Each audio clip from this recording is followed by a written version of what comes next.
It's unbelievable. Well, what a start to our night here at the Aussie Millions. We are now down to the final 42 and that much closer to our next Poker Millionaire. We're coming back.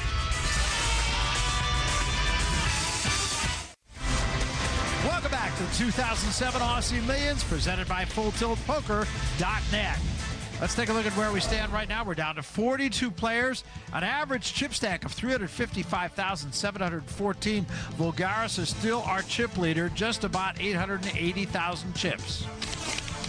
I'm Barry Tompkins, along with my partner Michael Koenig. And Michael, let me borrow a phrase from horse racing. We are now making the turn for home. Well, our players can't quite smell the barn yet, but they do know they're in the money, and that lifts a huge weight from their shoulders. Everybody's going to enjoy a nice payday.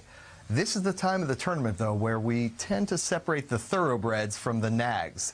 Less experienced players will get a little paralyzed at this point, but guys like Gus Hansen, Patrick Antonius, Andrew Black, this is the time of the tournament where they accumulate a lot of chips for that big stretch run to the final table.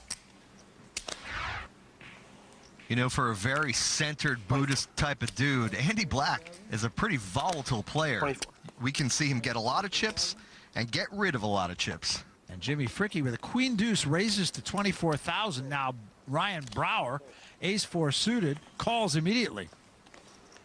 Fold around to Christy Gazes. Gazes pair of jacks, and she calls.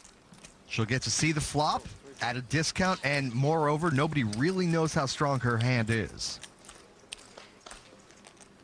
To the flop. Oh, Whoa. quad jacks right out of the box, which she checks. And Fricke is going to make a move on this pot.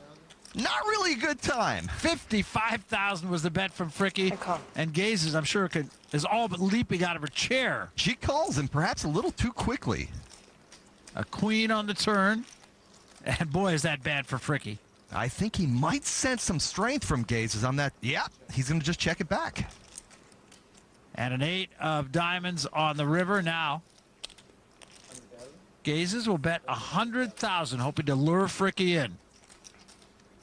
Surely he must suspect that call on the flop means that she has a jack, not quads. Did you fill up on the flop or turn? That's my question. And she has the answer, but she ain't telling. Because you're definitely full. And he folds it. And Christy Gazes with the quad jacks. I'm sure she'd like nothing more than just say, hey, look what I had. She's supposed to win a free buffet for that hand. Yeah, it's fast. I'm furious here. Well, we are still speeding around the table with the blinds remaining at 4,000 and 8,000 at 1,000 chip ante. Fold over to Andy Black now, and Black, of course, running in pretty good luck, and his luck continues here in Ace-King. 27,000, the bet from Black. Now Fricke, 8-5 suited. He will call on the button. And that's the kind of play you can make in late position with a lot of extra chips. And it's going to be Fricke and Black to the flop. And a 5 and an 8 on the flop. Fricke, we talk about Black running in luck. But Black also has a pretty good flush draw with that king of diamonds. He checks, and Fricke going to bet into him. 35,000 to Black, and he calls. And a jack of spades, and a quick check from Black. Fricke's trying to decide on an amount that can look sort of like a bluff or look like a value bet. And that's 105,000, perfect size. Black folds. You're a machine, Jimmy. Fricke's been playing a lot of pots and playing them effectively. That's why he has such a huge chip stack. Well, once again, let's jump over to one of the outer tables now. We'll get you back to our feature table. Joe Hashim, once again at risk, this time with one card to come against online qualifier Robert Goldfarb. And you say poker players aren't superstitious. Joe Hashim cannot look when he's all in. Needs to avoid a queen here.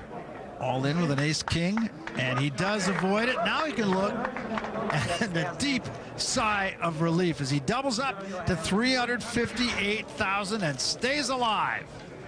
Over at another table now, you're looking at the chips that belong to the defending champion here, Lee Nelson. He's placed a bet at 22,000 with a king-9 of clubs.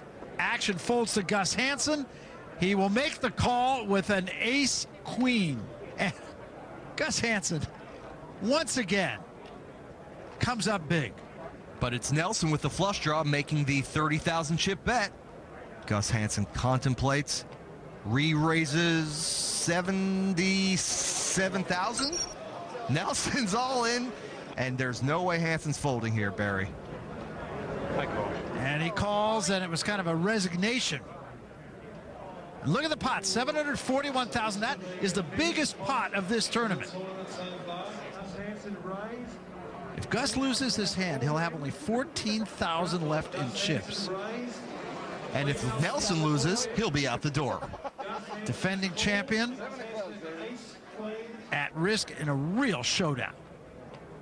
It's a jack. And that gives Nelson a few more outs. A 10 will complete a straight for him. No such luck. And Hansen will eliminate the defending champion, Lee Nelson. He himself was in a very precarious situation, but instead, he will now be at 755,000 chips.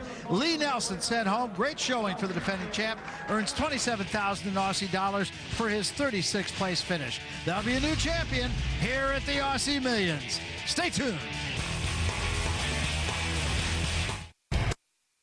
Welcome back to the Crown Casino in Melbourne, Australia. We're down to 35 players now, and as is the tradition of the Aussie Millions, once under 36 players, there's a redraw, and play continues six-handed. Don't worry about Joe Hasham. He's not out. He's on his way to our feature table, where he'll sit opposite his good pal, Andy Black. Well, we got a saint at the table, boys. Well, not quite a saint, but a former world champion. As Joe takes his seat, we'll check out our tournament update. 747 players began, 35 still left. Our average chip stack now is 426,857. Haralabos Bulgaris is our chip leader still at almost 1 million chips. At our table now, Andy Black. He's our only holdover from our previous feature table, C2. Michael Ishmael, 334,000 in chips. Emmanuel Seal next to him. They call him Curly. Wonder why. Patrick Fletcher, with a 423,000 chip count. And there's Joe Hasham, the Australian hero, seeing if he can validate. And an online qualifier, Jonas Buskas from Sweden. There's 6 players at the table, and the blinds have now changed to 5 and 10,000 chips with a 1,000 chip ante. And Curly has come up with a king-queen. 40. First raise to 40,000. He'll bet 40,000. Action folds now to Joe Hasham. Pair of nines. I raise. And he will raise He says, quite demurely. to 150,000. I could fold if you raise, I suppose.